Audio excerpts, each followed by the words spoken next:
PhotoPrism versus Immich. Which photo management tool is better? In today's video, we're comparing these two amazing self-hosted photo tools. If you're tired of relying on Google Photos or iCloud and you want full control over your memories, this video is for you. Now let's go ahead and let's break down what they do, their strengths, and which one might work better for you. Now let's start off with PhotoPrism. So this is an AI-powered photo manager that runs on your own server. It scans and sorts your pictures automatically and gives you a beautiful searchable interface. Pros: AI tagging and face recognition, clean web-based gallery view, organized by location, date, people, and objects. It also supports RAW files and large collections. Cons: slower on older devices. Setup can be tricky without Docker knowledge, heavier on system resources.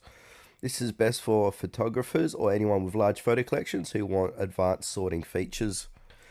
Next, we've got Immich. It's a newer tool that looks and feels like Google Photos. It focuses on mobile sync, fast uploads, and beautiful browsing.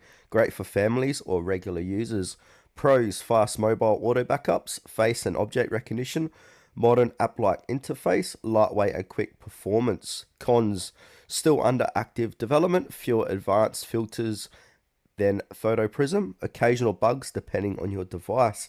Now, this is best for anyone looking for Google Photos alternative that's private and works well from their phone.